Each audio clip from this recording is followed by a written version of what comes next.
Krishna, Hare Hare, Hare Rama,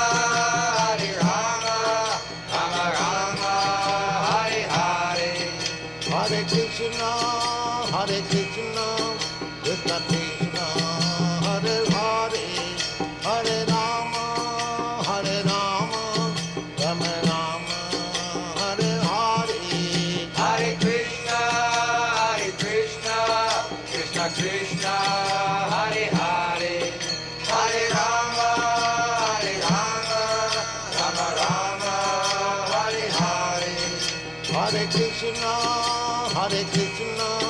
Krishna Krishna, Hare Hare, Hare Rama, Rama Rama, Hare Hare. Hare Krishna, Krishna Krishna, Hare Hare, Hare Rama, Rama Rama, Hare Hare. Hare Krishna, Krishna Krishna, Hare Hare, Hare Rama, Rama Rama, Hare Hare. Hare Krishna, Krishna Krishna, Hare Hare, Hare Rama, Rama Rama, Hare Hare. Hare Krishna, Krishna Krishna, Hare Hare, Hare Rama, Rama Rama, Hare Hare. Hare Krishna, Krishna Krishna, Hare Hare, Hare Rama, Rama Rama, Hare Hare. Hare Krishna, Krishna Krishna, Hare Hare, Hare Rama, Rama Rama, Hare Hare. Hare Krishna, Krishna Krishna, Hare Hare, Hare Rama, Rama Rama, Hare Hare. Hare Krishna, Krishna Krishna, Hare Hare, Hare Rama, Rama Rama, Hare Hare. Hare Krishna, Krishna Krishna, Hare Hare, Hare Rama, Rama Rama, Hare Hare. Hare Krishna, Krishna Krishna, Hare Hare, Hare Rama, Rama Rama, Hare Hare. Hare Krishna, Krishna Krishna, Hare Hare, Hare Rama, Rama Rama, Hare Hare. Hare Krishna, Krishna Krishna, Hare Hare, Hare Rama, Rama Rama, Hare Hare. Hare Krishna, Krishna Krishna, Hare Hare, Hare Rama, Rama Rama, Hare Hare. Hare Krishna, Krishna. Hare Krishna, Vishwakan Prabhu. Hare Krishna, Prabhuji. Yes, Tanvus Pranam. We can start the session. Yes, Prabhuji. Hare Krishna. Yes, Prabhuji. We can start the session. Okay, so my voice all clear? Yes, Prabhuji. All right, thank you, Hare Krishna. Thank you all for joining in. Let me just share the screen and we'll begin our discussion. Om Ajnanatimirandasya Jnananjana Shalakaya Chakshurunmilitam Yena Tasmai Shri Guruve Namaha. Nama Om Vishnupadaya Krishna Pristhaya Bhutale Srimate Bhakti Vedanta Swami Niti Namine Namaste Saraswate Devi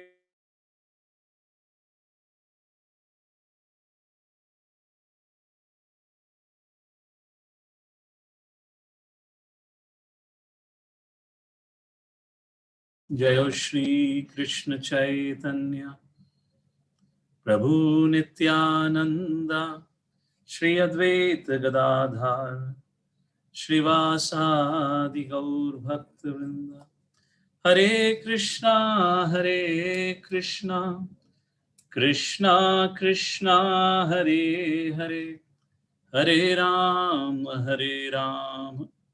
Ram Ram Hare Hare Hare Krishna.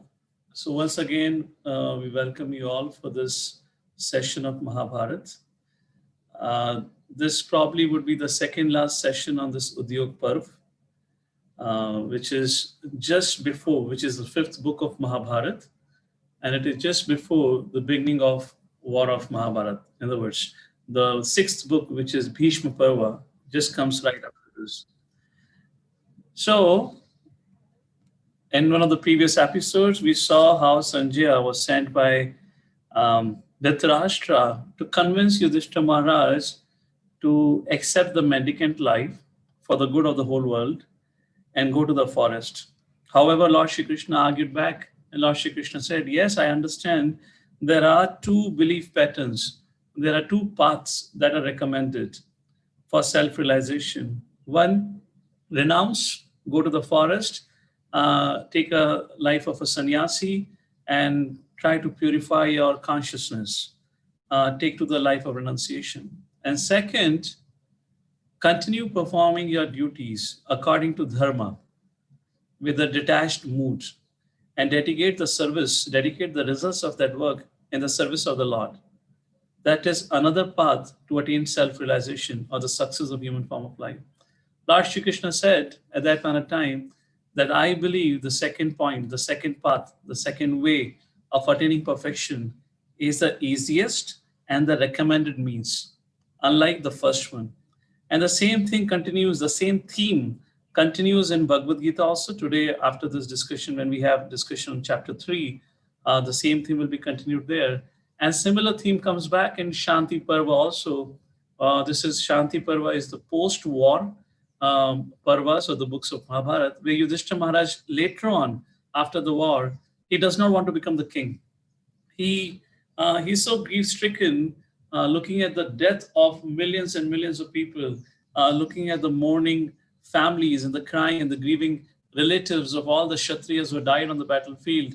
Yudhishthira Maharaj becomes extremely grief-stricken. He decides not to take to the throne. And that time also, everyone, Vyasdev, Narada Muni, everyone who came and met Yudhishthira Maharaj, in fact, Lord Shri Krishna, again spoke about performing your duty in a detached and a dutiful manner.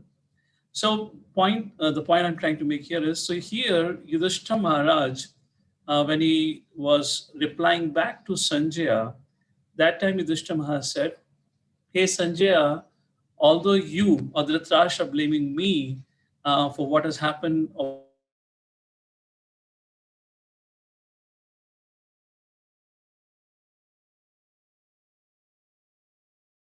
but I want my kingdom back so that I can perform my religious duty as Lord Shri Krishna has advised me to do. Lord Shri Krishna have advised me to perform my occupational duty as a means to service to the Lord, as a means of renunciation.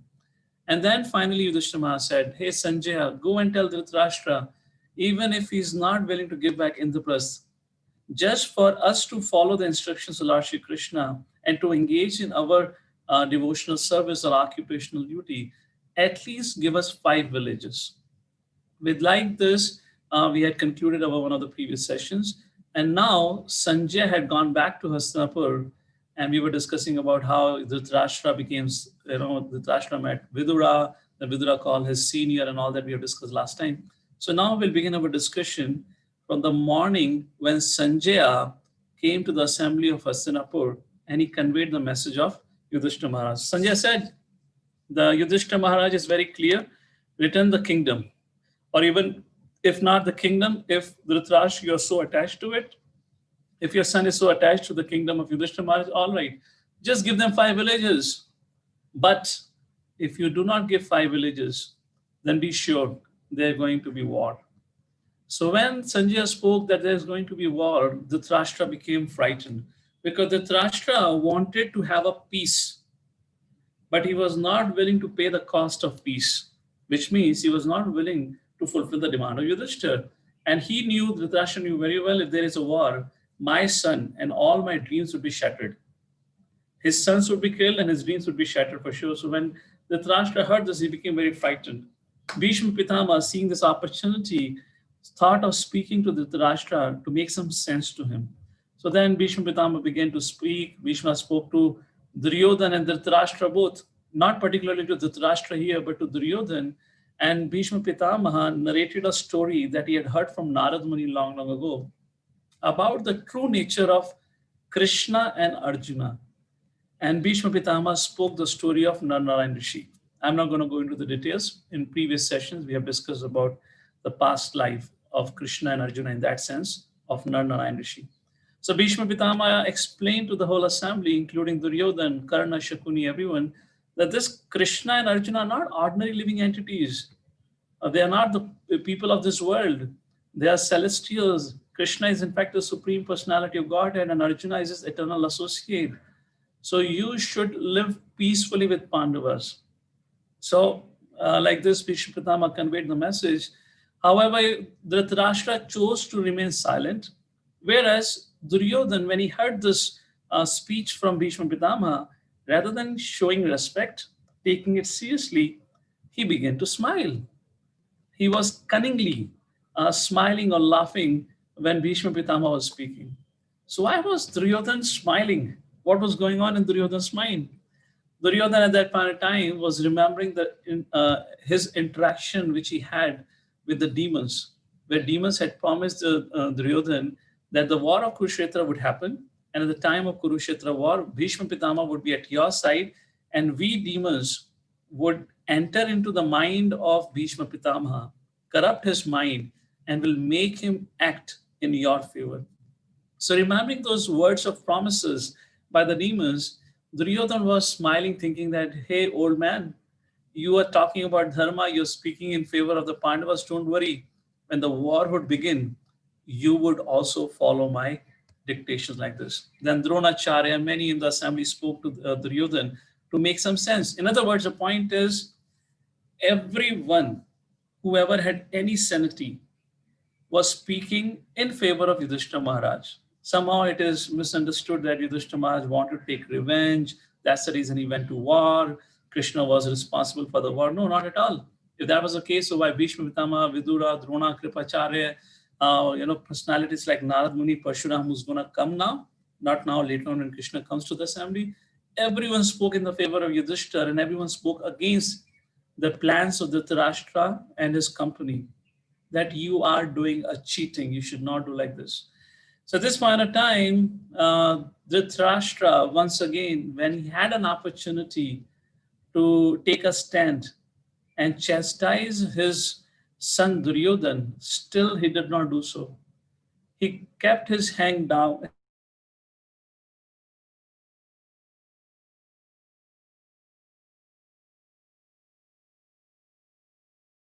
He knew if my sons go in war with the Pandavas, then there would be a complete destruction. But still Dhritarashtra did not save the situation.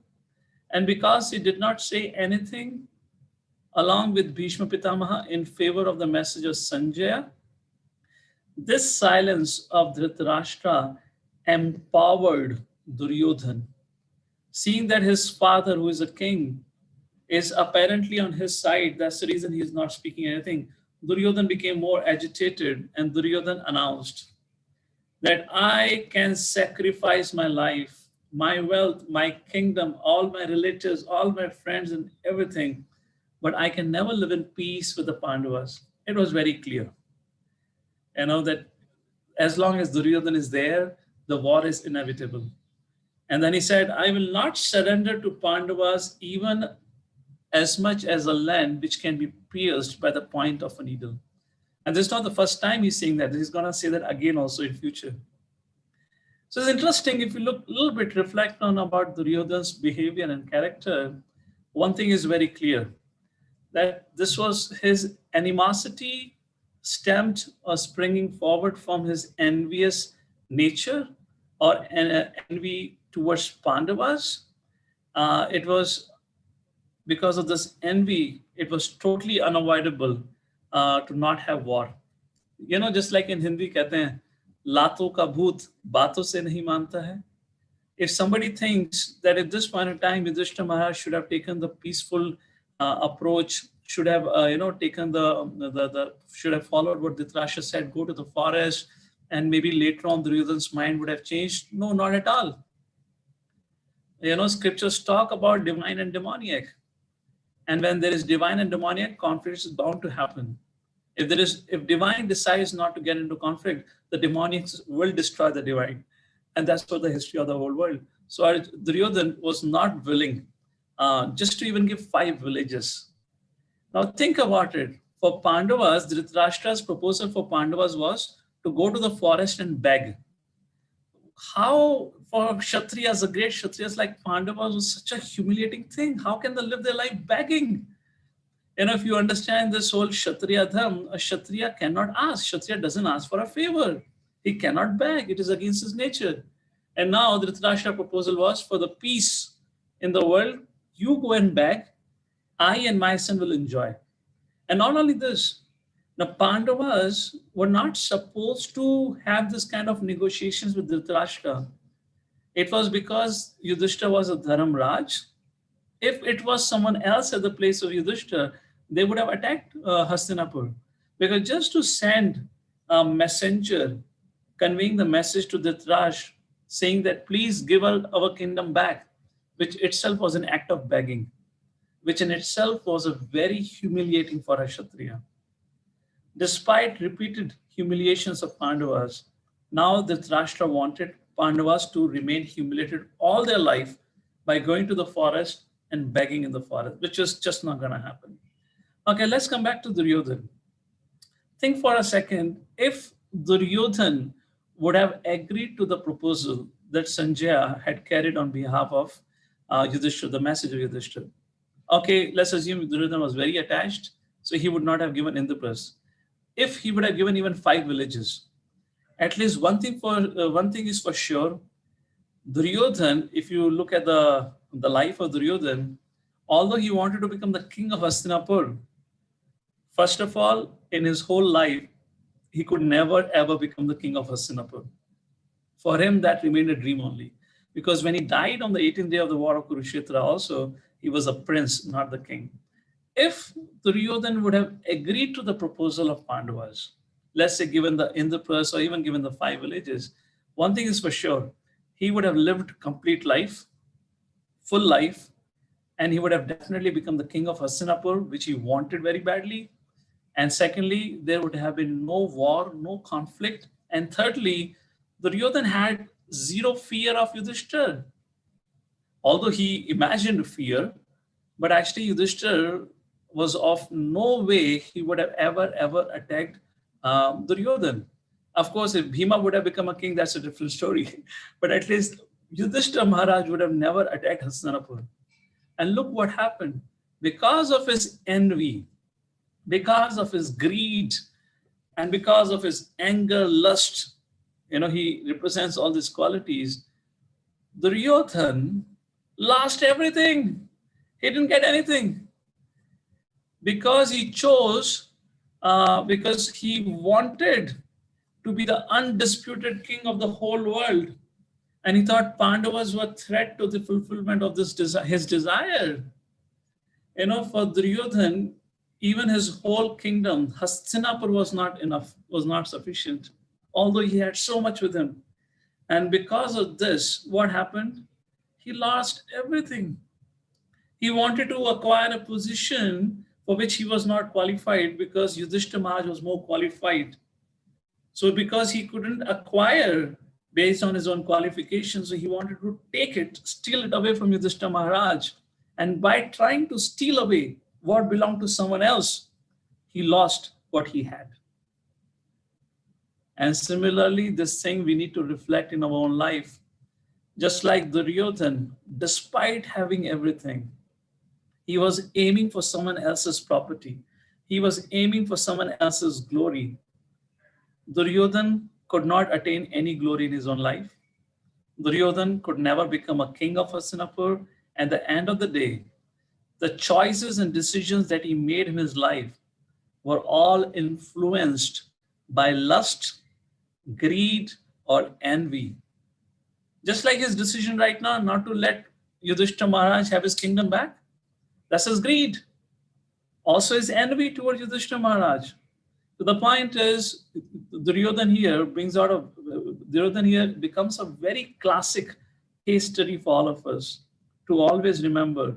If in our life we make choices or decisions influenced by these lower propensities like greed, envy, anger, or lust for that reason, then be assured that we are digging our own grave. And that is what this case study of the life of Duryodhana teaches. And that's the reason Krishna says in Bhagavad Gita, for this particular verse, Duryodhana becomes a very perfect case study. This is from 16th chapter, verse number 21. Trividham narakasedam dwaram nashanamaatmanaha kama krodhas tata lobhas tasmade tatrayam tayajat. Krishna says three things: kama, krodha, lobha.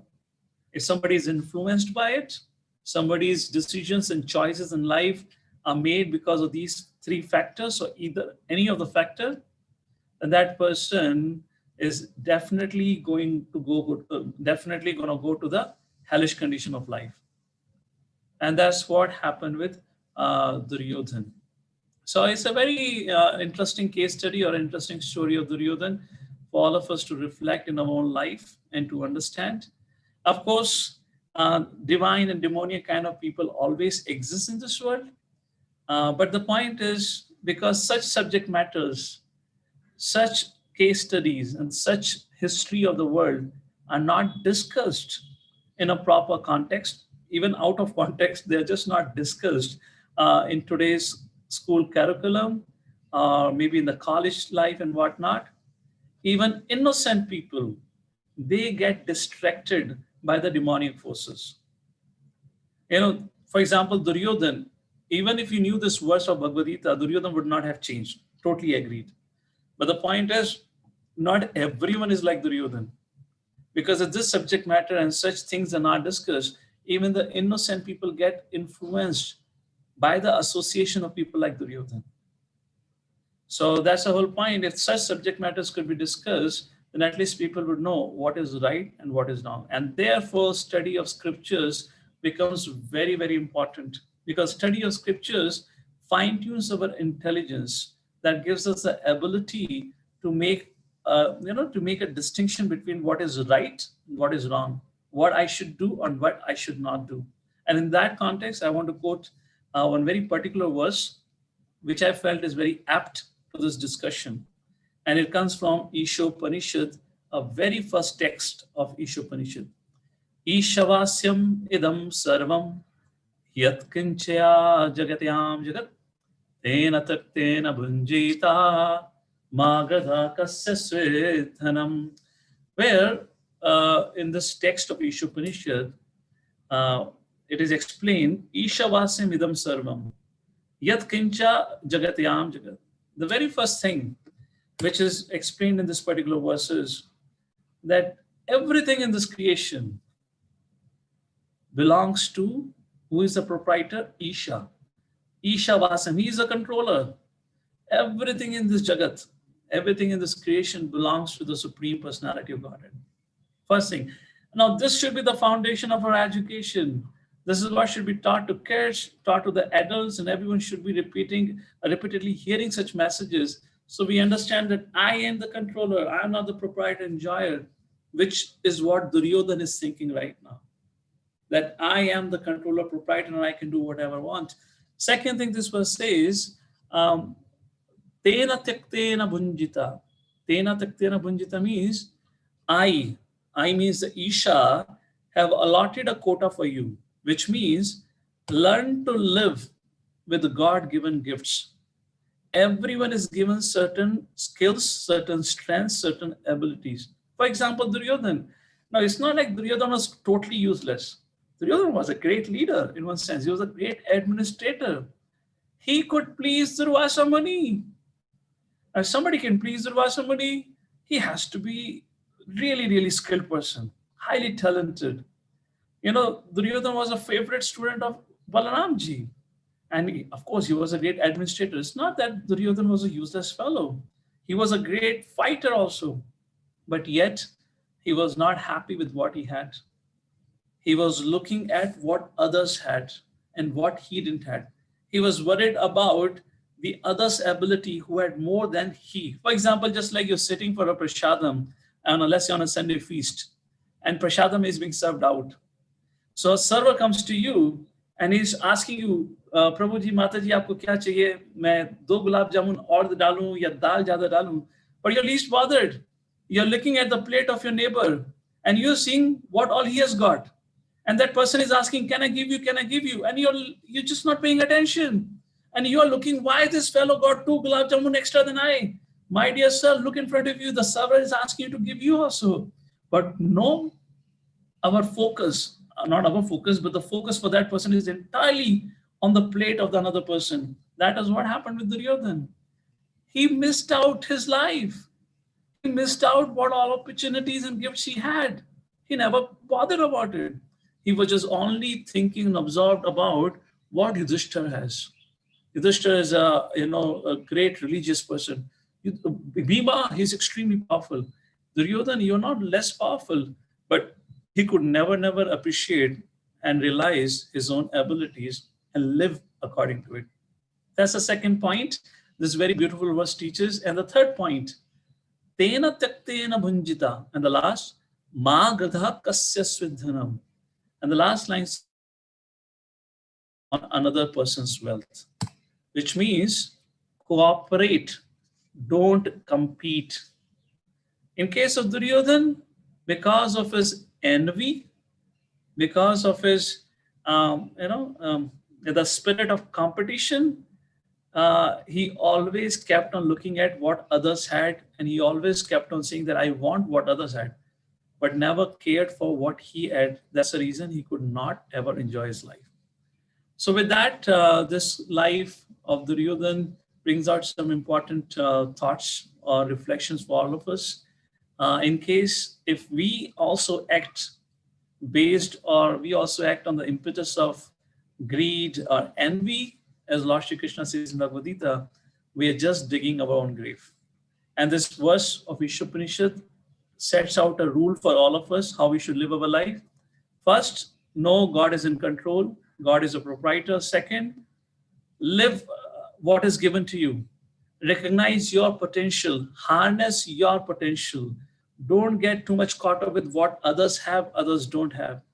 Everyone is provided with something by the Lord. Focus on what you have. Don't get carried away by what others have or not. And the third, have a principle of cooperating, not competing. And I feel and I believe Duryodhana failed in all these three principles. What do you think? Yes or no? And I'll just quickly go and switch on my room lights. I forgot to switch on the lights. In the meantime, you all can reply. Do you agree with or do you think Duryodhana failed in all three or not?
Hare Krishna.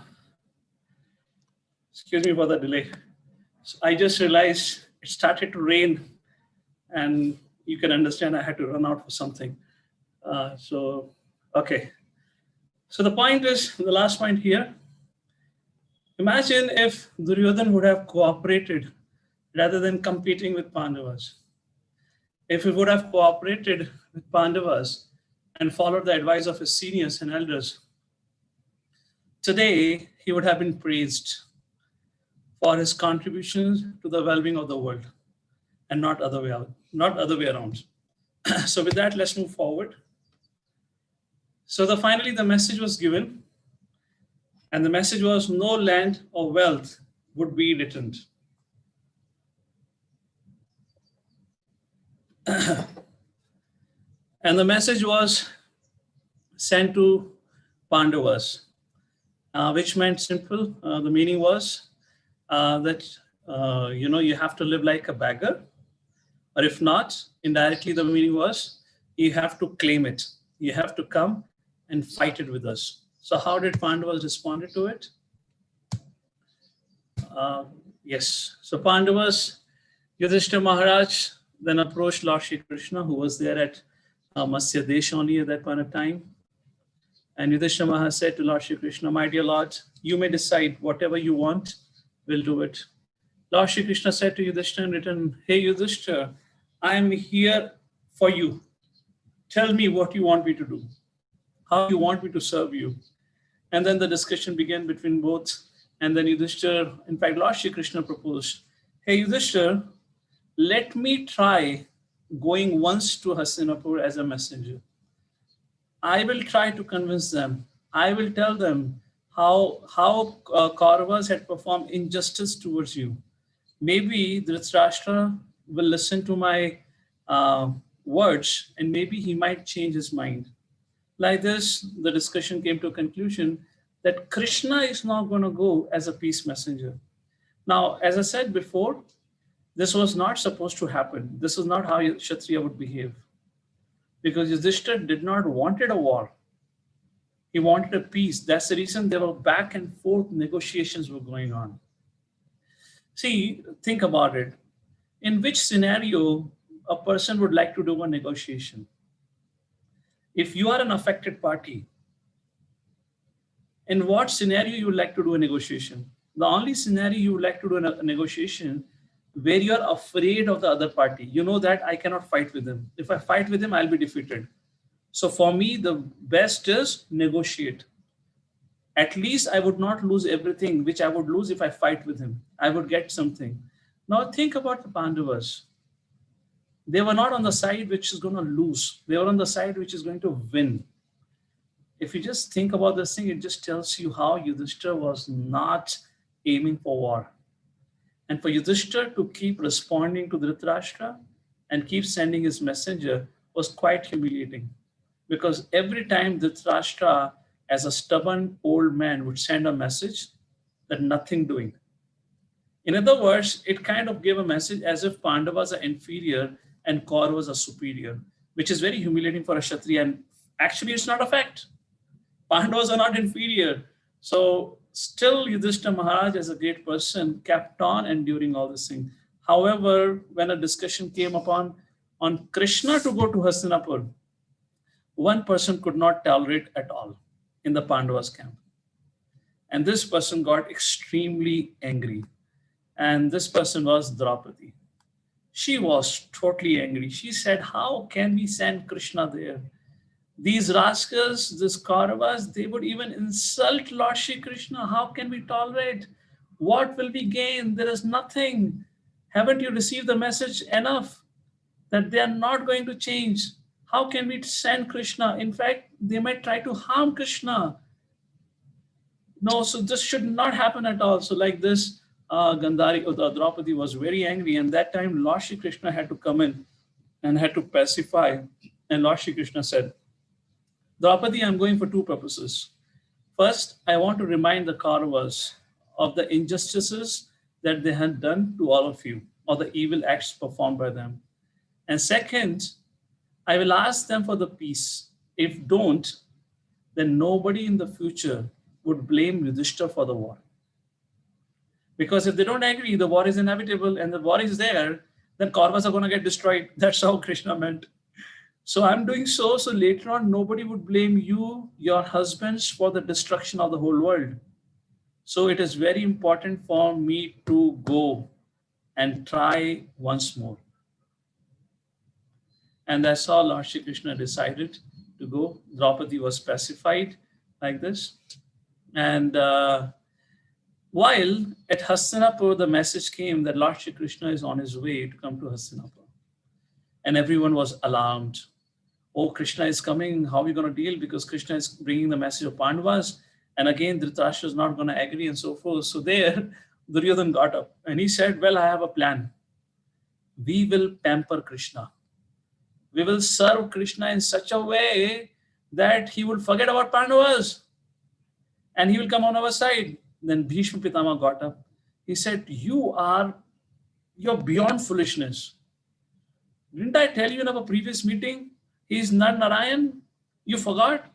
Don't you remember what I just told you 2 days before? He's a Supreme Lord. How can you fool a Supreme Lord? You cannot. So Duryodhana was so adamant and so arrogant because of his, kama, krodha, lobha. Because of that, because of being greatly influenced by those lower propensities. You know what Duryodhana said? Well, all right. If he ain't going to listen to us, then I'm going to arrest him. And once I arrest him, then all whole world is in my arms. Now, who's speaking this? This is Duryodhana. And this is same Duryodhana who just some time ago had gone begging on the door of Dwarka at the palace of Krishna, knocking, Krishna, Krishna, pahi mam, I need your help. And this is the nature of atheistic class of people, or the materialistic class of people, or I would say the selfish class of people can never be trusted. When they need something from you, they'll come begging onto your door. And when their purpose is fulfilled, then you don't exist. And if their existence becomes threatened because of your existence, then they will work in a way that will eliminate your existence. And that is what exactly Duryodhana is doing. If Krishna is going to interfere in my plan, who cares what is he? I am going to arrest him. Arrest who? Whose army he has got as a gift. And that was a gratitude of Duryodhana. So that's how Duryodhana responded like this. And when Duryodhana responded like this, Bhishma Pitama got extremely angry. He chastised Duryodhana and he walked away from the assembly, warning Dhritarashtra that I warn you, if your son makes this mistake to arrest Krishna, be assured, whole Hastinapur, whole dynasty will be destroyed. Nonetheless, Duryodhana is known for disobeying all elders. He never listens. So next day, Lord Shri Krishna arrived at Hastinapur. And Duryodhana approached Krishna and he requested, my dear Lord, please, you're a guest. You're a guest of Hastinapur. I am the prince. I have arranged a fantastic facility for you. The best of the dining and the best of the palace in Hastinapur. Please have a lunch with us. And Lord Shri Krishna did not even look at Duryodhana. And he said, Duryodhana, I have come here with a purpose. Unless that purpose is fulfilled, I cannot accept your invitation. Second, you have chose to make Pandavas as your enemies. And because Pandavas are my dear devotees, in that way, you become my enemy. And I don't go and eat in the house of non-believers or the enemy. Like this, Lord Shri Krishna snubbed Duryodhana and walked uninvitedly, walked into the house of Vidura and Vidurani, and where Mother Kunti also resided. At that point of time when Krishna reached, Vidura was not there. Vidurani was shocked seeing Krishna standing at her door. She welcomed, this is the verse that I just quoted here. We all know this verse. The idea is, Krishna doesn't need our opulences. What he wants is bhakti. And that bhakti is quoted twice here. Let's go ahead. Krishna reached Vidurani's home, and Vidurani was so shocked and surprised that she didn't believe Krishna is here.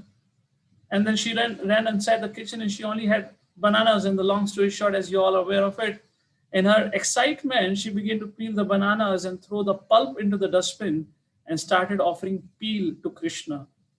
That supreme personality of Godhead who refused the invitation of Duryodhana, who had arranged the best of the food for Krishna, is now eating the peels of banana. Not even the pulp, is eating the peel of banana, and that was the situation here. But Krishna was very happy honoring that. Why? Patram pushpam phalam toyam yome bhaktya prayachati. And that point of time, Vidura entered the house and Vidura saw what Vidurani is doing. Vidura chastised Vidurani. Are you crazy? And Lord Shri Krishna asked Vidura to keep quiet. Don't disturb the meditation of Vidurani. Like this, Lord Shri Krishna honored the service which was filled with love for Lord Shri Krishna, something similar to what Lord Ram had done with Shabri. Where Lakshman was shocked, Lord, what are you doing? She's eating the berries and then she's giving you a juta. And Lord Shri Ram looked at Lakshman and said, keep quiet. This is her devotion that I'm tasting. Don't tell me what is right and wrong here. So the point is, Lord, he is not hungry for what we give it to him. He is hungry for bhakti, for the love. After this, Lord Shri Krishna went, met Mother Kunti, conveyed the message of Pandavas and Draupadi. And Mother Kunti said, my dear Lord, enough is enough. These Kauravas have to be destroyed because of what they have done to my sons and to my daughter-in-law. And Lord Shri Krishna promised to Mother Kunti, don't worry. The time for Kauravas' departure is very near now. They all have to die now. The pot of their sin have filled to the top. And the next morning, Lord Shri Krishna went to the assembly of Kauravas, where he delivered the message. Lord Shri Krishna, precisely in his speech, which is mentioned across several verses by Srila Vyasadeva, there are 4 key messages that Lord Shri Krishna conveyed. The very first message Lord Shri Krishna conveyed to the assembly or to Dhritarashtra is to return the kingdom of Pandavas. That's the only option you have. Second, Lord Shri Krishna said, I desire the good of both you as well as of Pandavas. So don't think I am siding with Pandavas by telling you to give their kingdom back. They deserve, they own it, they deserve their kingdom back. So you have to give it back. Third, make Yudhishthira, a virtuous Yudhishthira, your ally, not enemy. And fourth, restrain your sin personified son Duryodhana. If not, then whole of Hastinapur will be destroyed. Like this, these are the 4 things that Lord Shri Krishna spoke precisely. And then Lord Shri Krishna said, this is my advice to you, O king. Make your choice what you want. And then Parshuramji spoke, Narad Muni spoke, and everyone spoke to the Dhritarashtra, but the Dhritarashtra kept his head hung down, not speaking anything. Finally he spoke. And he said, my dear Krishna, O Keshava, O Madhava, I am not the master. I am attached to my crooked son. Why don't you talk to Duryodhana and convince him? So then Lord Shri Krishna spoke to Duryodhana and he said, follow the advice of your elders. Make peace with your cousins. This will please your father and all the Kuru elders. It is in your favor to follow the advice of your elders because your elders are your well-wisher. And then I'm giving you the summary, okay? And then Lord Shri Krishna warned, if not, one who disregards the orders of seniors and advice of well-wishers will be destroyed. Like this, Lord Shri Krishna warned Duryodhana. So what do you think? Will Duryodhana change? Of course not. One man's greed was about to destroy the whole world. 60 crore people are about to die because this one man and the father of this one man are just not going to listen to anyone. And they're willing to sacrifice. Just like Duryodhana said, I'm willing to sacrifice my life, lives of all my relatives, my kingdom, all my wealth. In that case, Duryodhana was true to his words. He did sacrifice everything and gained nothing. Finally, Dhritarashtra spoke up. Very interestingly, finally Dhritarashtra spoke up. And you know what Dhritarashtra said? Yeah, Dhritarashtra chastised Duryodhana. Dhritarashtra said, the time has come to make peace, Duryodhana. Enough is enough. Lord Shri Krishna has spoken the truth for your benefit. Go with him in peace in Virat. Arrange to bring the Pandavas here. Let this hostilities end.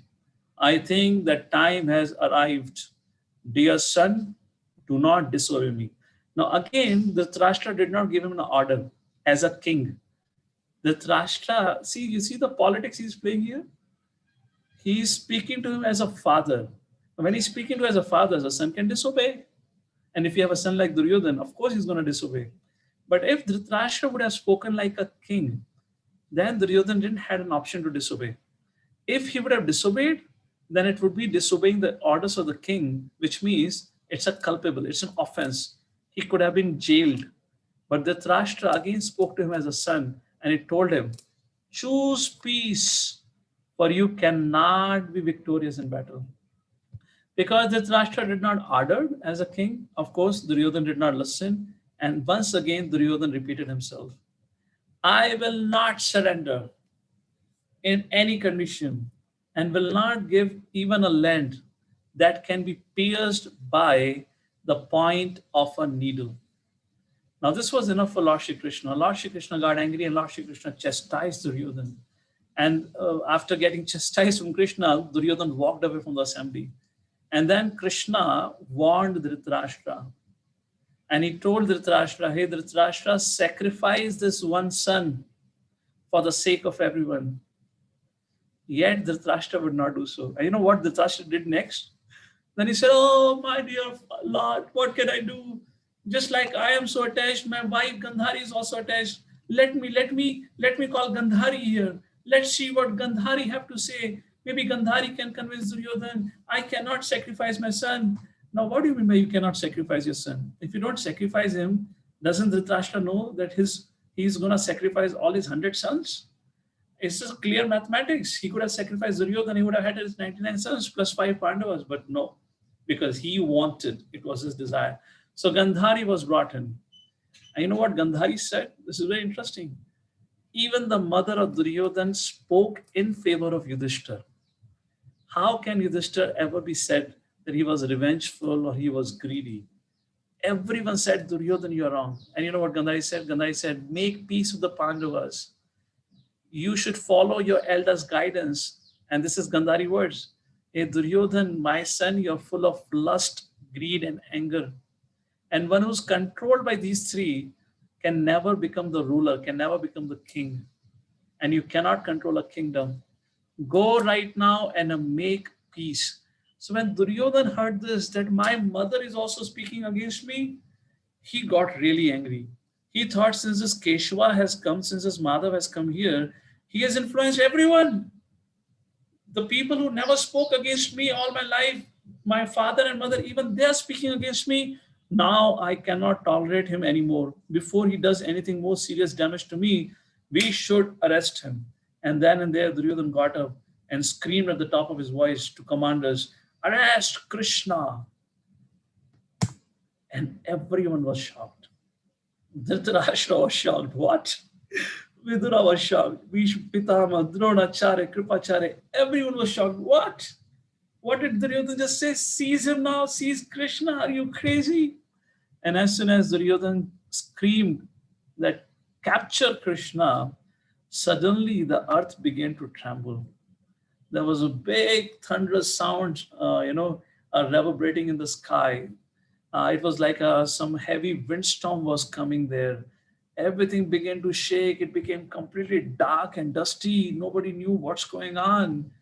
And in the meantime, all the devtas have appeared in the sky with the bugles and drums, and they were playing the drums, and the loud roaring sound was going on. There was a kolahal. There was all this sound going on everywhere. Nobody knew what's going on. And actually what was happening in the background of all this thing was Lord Shri Krishna began to expand. And he was manifesting his partial Virat Rupa. This is not the complete Virat Rupa that Krishna showed to Arjuna, but partial Virat Rupa. And this sight, which was too frightening, I've just included a brief description. You can quickly take a look at it, which I've described in the text here. And like this description, this Virat Roop was visible only to Bhishma, Drona, Kripacharya, and Vidura, and Sanjaya. But Dhritarashtra wanted to see, he was asking, what's going on? What's going on? So Lord Shri Krishna blessed Dhritarashtra also, and Dhritarashtra was also able to see this very horrific, terrible, fierce Virat Roop form. The sight was too frightening, and almost everyone in the assembly closed their eyes. Duryodhana, Karna, Shakuni, Dushasan, and all his brothers were as if stunned, and they were like glued to their seat. They could not move. They were so frightened with what's going on. And like this, the attempt of Duryodhana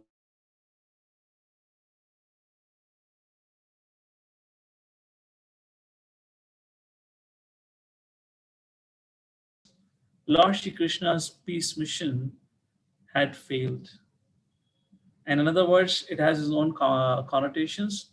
It was meant to be because that was the desire of the Lord. At the end of the day, if you see, because already ordained the war is going to happen, but yet Lord had tried his best. Everyone tried to convince Duryodhana, but now even Krishna had tried, and that had failed. So now for sure, there is going to be a war.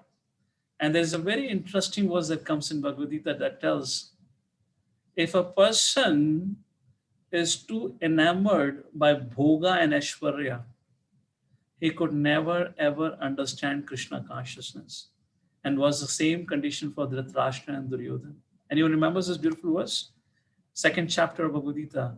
Bhoga aishwarya prasaktanam taya aparat chetasam vaivasayatmika buddhi samadho na vidhiyate. In the minds of those who are too attached to sense enjoyment and material opulence, and who are bewildered by such things, the determination, I would put it in this way, the ability to understand Krishna never arises. Just like Dhritarashtra and Duryodhana. Dhritarashtra externally would say, Krishna, you're the Supreme Lord, but he never had the determination to follow what Krishna told him to do. He could never ever give up on Duryodhana. Krishna told him directly. He could not follow Krishna's order. Why? Bhoga Aishwarya Prasaktanam. He was too caught up by it. And this particular verse, for this particular verse, again, Dhritarashtra and Duryodhana becomes another interesting case study. So what will happen next? Now Krishna's peace mission have failed, of course. Now the war is have to happen.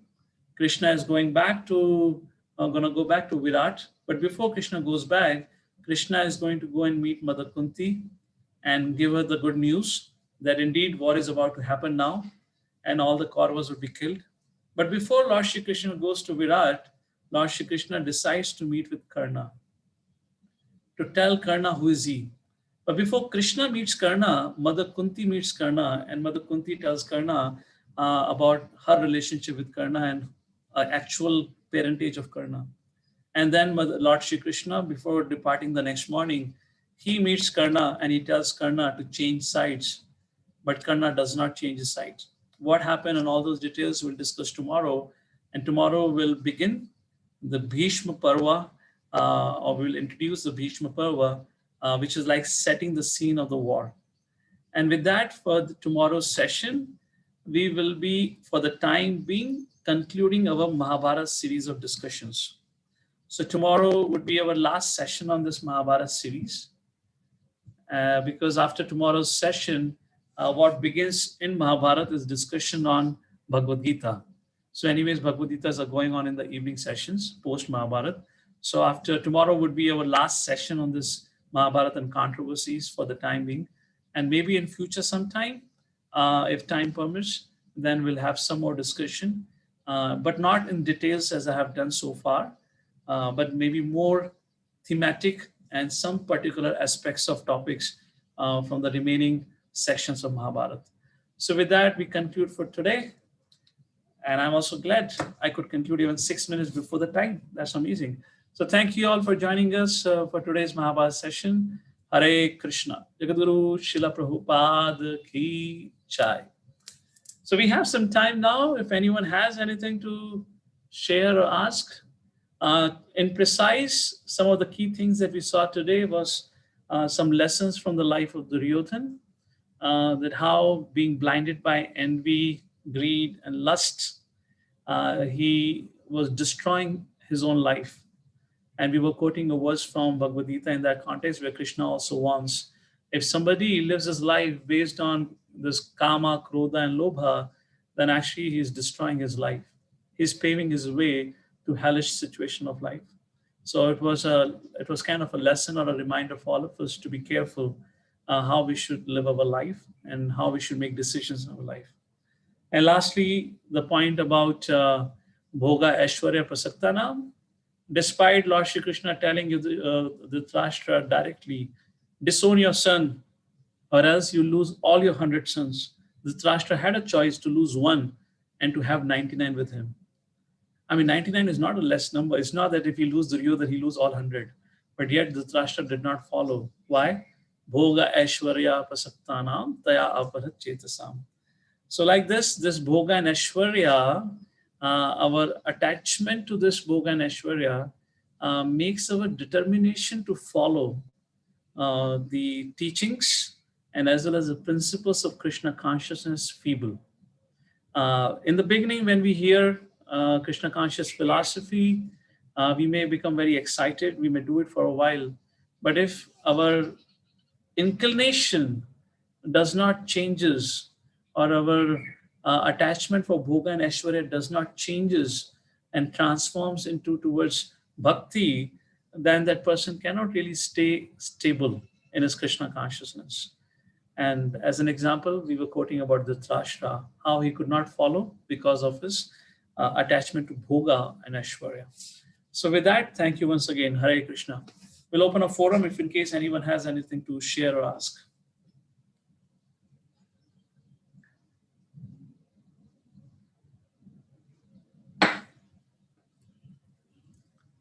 Vishwakiran Prabhu, Yes, Prabhuji. anything? Hare Krishna. Hare Krishna. Am I audible? Yes. Okay. I see a question on the chat. So Vishwakiran Prabhu, either you can ask or you can tell whoever returns the question they want to ask. Okay, Prabhuji, there's disturbance with your voice. Hare Krishna. Is that okay, Madhavi? Yes. Thank you. Yes, please.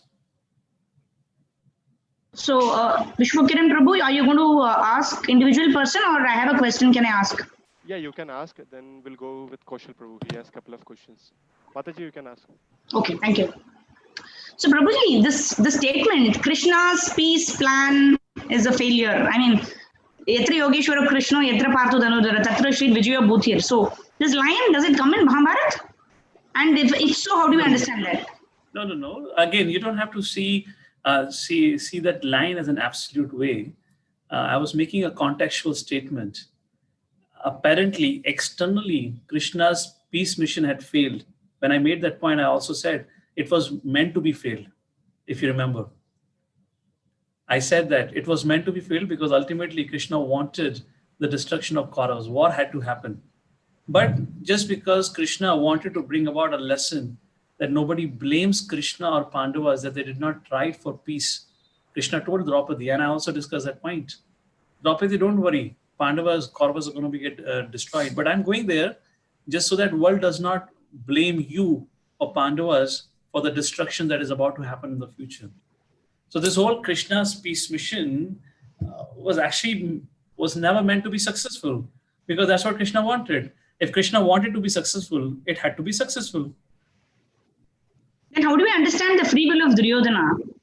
You know, then it seems like Duryodhana didn't have a choice that he would accept the peace proposal. See, when you talk about this personalities like these are not ordinary personalities where things happen according to their free will and all that. These things are already orchestrated and already destined. So much so that even before Duryodhana had taken birth, prior to that, only his all activities were laid out. So we can't compare. See, these case studies or these incidents we have to see in light of learning lessons. not to go an extent where we talk about free will, because it was all orchestrated. It was about to happen. Duryodhana was demoniac. The war is going to happen. Now, a second thought of it, because our free will is there, sure. See, our free will we can only exercise when we have some sattva guna. If a person is steeped into rajoguna and tamoguna, then let's say if a person who is in tamoguna, the tamoguna means it's an animalistic platform. So you don't have any experience of free will there. Now, Duryodhana, because of his choices that he had made in his life, because of which he has come to a kind of a mode where he was bound to act according to the modes of material nature, his conditionings. He had strengthened his conditionings to be that. The free will, you have to understand, free will only act, or free will becomes, you have the ability to exercise free will when you have sattva guna. And also to some rajoguna. Tamoguna is out of question. Yeah, Prabhuji, makes sense. Yeah, thank you. You can do anything else? Prabhuji, is there any session planned after this? Because there is a lot of confusion. Sorry, can't hear you. Can you be a little louder, please? Yeah. Is there any session planned after this session also? Because there is a lot of confusion. Sorry, either you have to be a little louder, or Vishwikaran, if you heard the question, can you say out? Yes. Maybe I'll have, because there's a lot of sound of machine at my side. I'll put a headphone otherwise. Okay. Yeah, Mataji, we have a session after this. Gita Essence session at 7:30. Okay, thank you. Yeah. Okay, good. So Vishwikaran address. Okay. So we do have a Gita Essence session, I believe 7:30 it is. Yes, 1 hour from now. Hare Krishna. Then when Yes, Madhvi, Hare Krishna.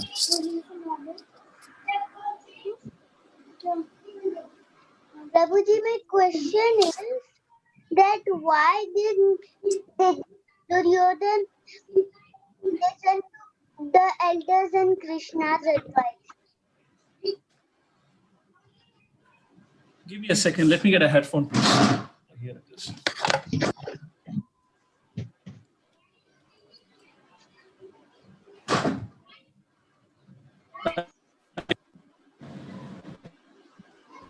Can you try speaking once? No disturbance. Wait a second. Hare Krishna. Yes, speak up now. Madhvi, say that again now. ये रख लो ना, chair पे रख लो laptop को, Hare Krishna. Chair पे रख लो laptop को. Vishwakiran Prabhu, can you just unmute only the particular person who wants to ask a question? Because many people are speaking. Yes. Vishwakaran, am I audible? Yes or no? Okay, maybe those of you are still there. If you can just switch on your camera, so we can just conclude this. Yes, Project. I'm seeing you. Okay, Yes. Madhvi, go ahead. Speak up your question now. Prabhuji, why didn't Duryodhana listen to the elders and Krishna's advice? Because he was a bad boy. Bad boy don't follow what elder says. So Madhvi, you're a 6-year-old girl. So Madhvi is going to be not a good girl, but she's going to be the best girl. So you want to become a best girl, always follows what your parents says. Okay, Madhvi? Hare Krishna. Prabhuji, my next question is,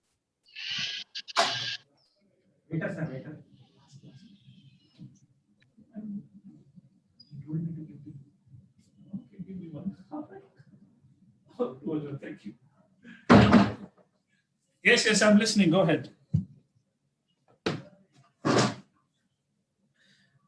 Okay, Vishnu, can you do anything else? Project, Kaushal Prabhu has a couple of questions. Kaushal Prabhu. Okay, Prabhu, be quick, huh? Go ahead quickly. Hare Krishna Prabhuji. One quick question was related to this discussion about Agyatwas and the whether the Kauravas were able to identify Pandavas on the last day. Was there any discussion on that during this Udyog Parva? Or in the beginning of it was a discussion in the initial part of it, but later on Bhishma Pitama and everyone had established that Duryodhana, you're cheating, you're lying. In fact, they had lived far much more than their Agyatwas. It was not only a difference of one day, but they have lived far much more.